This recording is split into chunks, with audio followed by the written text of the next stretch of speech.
টানা 40 দিন একটি আমল করুন, ঋণের বোঝা থাকবে না, দুশ্চিন্তা থাকবে না। যারা ফার্স্ট্রেটেড পিপল আছেন, দুশ্চিন্তায় ভুগতেছেন, বিভিন্ন ধরনের টেনশন আছে, একটি মাত্র আমল করবেন। ফজরের নামাজের পরে 7 বার পড়বেন, মাগরিবের নামাজের পরে 7 বার পড়বেন।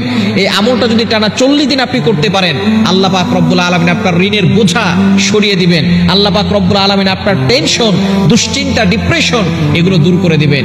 এজন্য অবশ্যই আমাদেরকে নামাজ পড়তে হবে। নামাজ ছাড়া কোনো আমলে কিন্তু কাজ হবে না।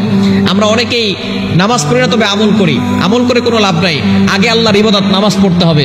নামাজ হচ্ছে আল্লাহ পাক রব্বুল আলামিনের অন্যতম একটি গুরুত্বপূর্ণ ইবাদত, যেটা ঈমান আনার পরেই প্রত্যেকটা মুসলমানের উপরে আল্লাহ তাআলা ফরজ করে দিয়েছেন।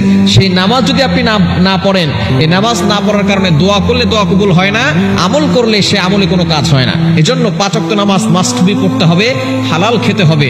আর ফজরের নামাজের পরে 7 বার, মাগরিবের পরে 7 বার একটি দোয়া পড়বেন। হযরত আলী রাদিয়াল্লাহু তাআলা তিনি জানিয়ে দিয়েছেন, এই দোয়া যে ব্যক্তি আমল করবে, তার যদি পাহাড় পরিমাণ ঋণ থাকে, সেই ঋণের বোঝা আল্লাহ পাক রব্বুল আলামিন দূর করে দিবেন। দোয়াটি হচ্ছে, আল্লাহুম্মা কফিনি বিহালালিকা আন হারামিক ওয়াগনিনি বিফদলিকা আম্মান সিওয়াক। এই দোয়াটা আমরা অনেকেই জানি। আল্লাহুম্মা কফিনি বিহালালিকা আন হারামিক ওয়াগনিনি বিফদলিকা আম্মান সিওয়াক। হযরত আলী রাদিয়াল্লাহু তাআলা তিনি জানিয়ে দিয়েছেন, নবীজি সাল্লাল্লাহু আলাইহি ওয়াসাল্লাম বলেছেন, এই দোয়া যে ব্যক্তি ফজরের পরে 7 বার পড়বে, মাগরিবের পরে 7 বার পড়বে, টানা 41 দিনের ভিতরে আল্লাহ পাক রব্বুল আলামিন তার ঋণের বোঝা যদি পাহাড় পরিমাণ হয়, এই পাহাড় পরিমাণ ঋণের বোঝা আল্লাহ পাক রব্বুল আলামিন দূর করে দিবেন। এজন্য আমরা অনেকেই ঋণের বোঝায় জর্জরিত হয়ে আছি, অনেকেই টেনশনে আছি।